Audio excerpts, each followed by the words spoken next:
ಮಂಡ್ಯ ವಿಚಾರದಲ್ಲಿ ಬಹಳ ಮಹತ್ವದ ಸಭೆಯೊಂದು ಎಚ್ ಡಿ ಕುಮಾರಸ್ವಾಮಿ ಅವರ ನಿವಾಸದಲ್ಲಿ ನಡೀತಾ ಇದೆ. ಹಾಗಾದ್ರೆ ಈ ಸಭೆಯ ನಿರ್ಣಯ ಏನಾಗಿದೆ?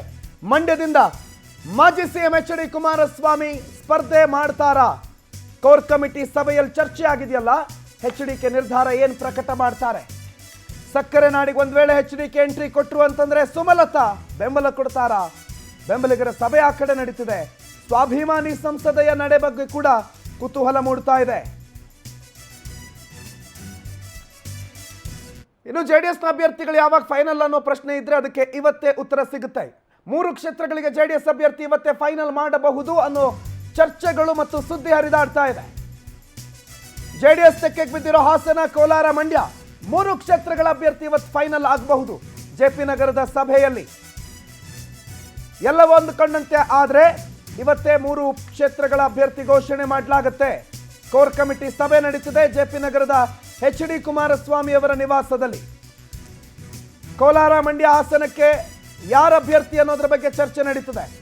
ಮಾಜಿ ಸಿಎಂ ಎಚ್ ಡಿಕೆ ಜೊತೆ ಚರ್ಚೆ ಮಾಡಿ ಕೋರ್ ಕಮಿಟಿ ಸದಸ್ಯರ ನಿರ್ಧಾರ ತೆಗೆದುಕೊಳ್ತಿದ್ದಾರೆ. ಅದ್ರ ಜೊತೆಗೆ ಕೋಲಾರ ಸಂಸದ ಮುನಿಸ್ವಾಮಿ ಕೂಡ ಬಂದಿದ್ದಾರೆ. ಕೋಲಾರ ಅಭ್ಯರ್ಥಿ ಬಗ್ಗೆಯೂ ಕೂಡ ದಳಪತಿಗಳು ಚರ್ಚೆ ನಡೆಸ್ತಿದ್ದಾರೆ. ಮಂಡ್ಯದಿಂದ ಯಾರು ಸ್ಪರ್ಧೆ? ಎಚ್ ಡಿಕೆನೇ ಅಂತೆ, ಗೊತ್ತಿಲ್ಲ, ಇನ್ನೂ ಅಂತೆ ಕಂತೆನಲ್ಲೇ ಮುಂದುವರಿತದೆ. ಟೋಟಲ್ ಎಲ್ಲ ಪ್ರಶ್ನೆಗಳಿಗೆ ಉತ್ತರ ಈ ಕೋರ್ ಕಮಿಟಿ ಸಭೆ ಮುಗಿದ ಬಳಿಕ ಸಿಗುತ್ತೆ. ಸದ್ಯಕ್ಕಿರೋ ಉನ್ನತ ಮೂಲಗಳ ಮಾಹಿತಿ ಪ್ರಕಾರ 3 ಕ್ಷೇತ್ರಗಳ ಅಭ್ಯರ್ಥಿ ಇವತ್ತೇ ಘೋಷಣೆ ಮಾಡಲಾಗುತ್ತೆ. ವಿಶೇಷ ಅಂತಂದ್ರೆ ಜೆಡಿಎಸ್ನ ಕೋರ್ ಕಮಿಟಿ ಸಭೆಯಲ್ಲಿ ಕೋಲಾರ ಸಂಸದ ಮುನಿಸ್ವಾಮಿ ಕೂಡ ಇದ್ದಾರೆ. ಮುನಿಸ್ವಾಮಿ ಅವರು ಹಾಲಿ ಸಂಸದರಾಗಿದ್ರು. ಈ ಬಾರಿ ಬಿಜೆಪಿ ಟಿಕೆಟ್ ಅನ್ನ ಜೆಡಿಎಸ್ ಕೊಟ್ಟಿದೆ. ಹಾಗಾಗಿ ಜೆಡಿಎಸ್ನಿಂದ ಯಾರ ಸ್ಪರ್ಧೆ ಅನ್ನೋ ವಿಚಾರದಲ್ಲಿ ಮುನಿಸ್ವಾಮಿ ಅವರ ನಿರ್ಧಾರ ಮತ್ತು ಅವರ ಅಭಿಪ್ರಾಯ ಬಹಳ ಮುಖ್ಯ ಆಗುತ್ತೆ. ಮುನಿಸ್ವಾಮಿ ಅವರು ಕೂಡ ಎಚ್ ಡಿಕೆ ನಿವಾಸದಲ್ಲಿ ನಡೀತಿರೋ ಈ ಕೋರ್ ಕಮಿಟಿ ಸಭೆಯಲ್ಲಿ ಭಾಗವಹಿಸಿದ್ದಾರೆ. ಸೊ 3 ಕ್ಷೇತ್ರಗಳ ಅಭ್ಯರ್ಥಿ ಇವತ್ತು ಫೈನಲ್ ಆಗುತ್ತೆ. ನೋಡಿ, ಗಮನಿಸ್ತಾ ಇದ್ದೀರಿ, MP ನಾಡಗೌಡ ಅವರು ಕೂಡ ಆಗಮಿಸಿದ್ದಾರೆ. GT ದೇವೇಗೌಡರಿದ್ದಾರೆ, ನಾಡಗೌಡರಿದ್ದಾರೆ, ಕುಮಾರಸ್ವಾಮಿ ಇದ್ದಾರೆ. ರಾಜ್ಯದ ಜೆಡಿಎಸ್ನ ಪ್ರಮುಖ ನಾಯಕರುಗಳೆಲ್ಲರೂ ಇದ್ದಾರೆ. ಮುನಿಸ್ವಾಮಿ ಅವರ ಆಗಮನದ ದೃಶ್ಯ ಕೂಡ ನೀವು ನೋಡ್ತಾ ಇದ್ದೀರಿ. ಮುನಿಸ್ವಾಮಿ ಬಿಜೆಪಿ ಅವರು ಈ ಬಾರಿ ಟಿಕೆಟ್ ಮಿಸ್ ಆಗಿರೋದ್ರಿಂದ ಎಚ್ ಡಿಕೆ ಜೊತೆ ಸಂವಾದ ನಡೆಸೋದಕ್ಕೆ ಬಂದಿದ್ದಾರೆ.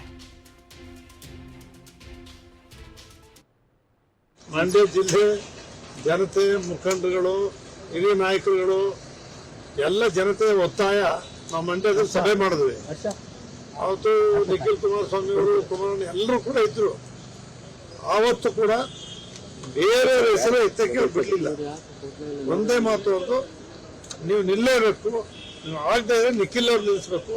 ಈ 2 ಒತ್ತಾಯಗಳನ್ನ ಆವತ್ತಿನ ಸಭೆಯಲ್ಲಿ ಅವ್ರು ಮಾಡಿದ್ದಾರೆ. ಇವತ್ತು ಅದಕ್ಕೋಸ್ಕರನೇ ಮಂಡ್ಯ, ಮೈಸೂರು ಲೋಕಸಭಾ ಕ್ಷೇತ್ರದ ಜನತಾದಳದ ನಾಯಕರುಗಳನ್ನ ಕೂಡ ಇವತ್ತು ಕರೆದಿದ್ದೀವಿ.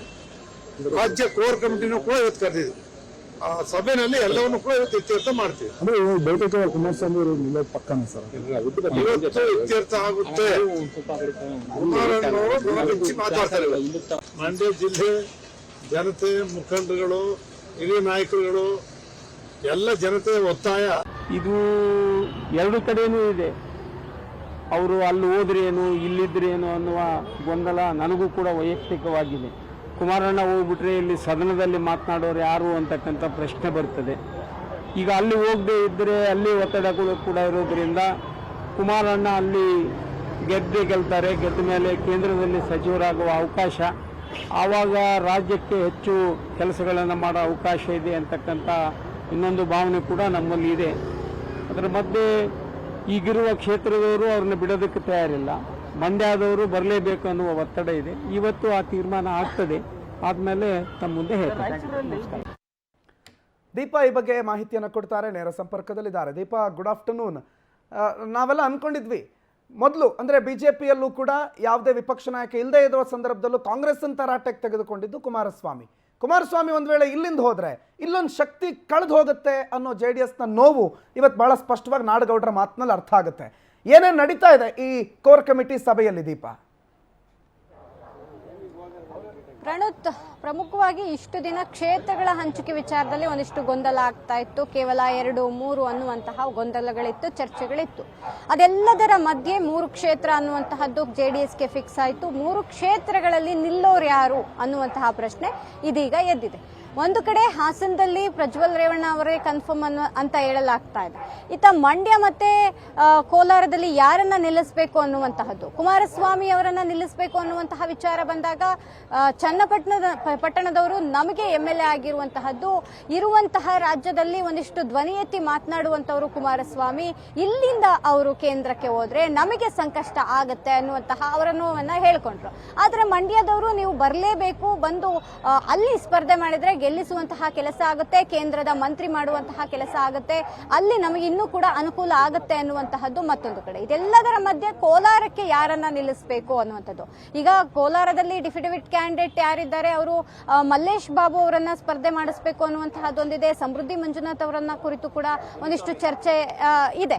ಅದೆಲ್ಲದರ ನಡುವೆ ಮುನಿಸ್ವಾಮಿ ಅವರು ಕೂಡ, ಅಂದ್ರೆ ಅಲ್ಲಿರುವಂತಹ ಹಾಲಿ ಸಂಸದರು ಮುನಿಸ್ವಾಮಿ ಕೂಡ ಬಂದು ಚರ್ಚೆ ಮಾಡಿ ಇದೀಗ ಹೊರಗೆ ಬರ್ತಾ ಇರುವಂತದ್ದು. ಹಾಗಾಗಿ ಇವೆಲ್ಲ ಚಿತ್ರಣವನ್ನ ನೋಡಿಕೊಂಡು ಯಾರನ್ನ ನಿಲ್ಲಿಸಬೇಕು ಅನ್ನುವಂತಹ ಚರ್ಚೆ ಕುರಿತು ಇದೀಗ ಒಳಗಡೆ ಸಭೆ ನಡೀತಾ ಇದೆ. ಸಭೆಯ ಬಳಿಕ ಇವತ್ತೇ ಎಲ್ಲದಕ್ಕೂ ಕೂಡ ಫುಲ್ ಸ್ಟಾಪ್ ಬೀಳುವಂತಹ ಸಾಧ್ಯತೆ ಇದೆ. ಮಂಡ್ಯ, ಹಾಸನ, ಕೋಲಾರ 3 ಕ್ಷೇತ್ರಗಳಿಗೂ ಯಾರು ಅಭ್ಯರ್ಥಿ ಅನ್ನುವಂತಹದ್ದು ಇವತ್ತೇ ಫೈನಲ್ ಆಗತ್ತೆ. ಪ್ರಣತ್.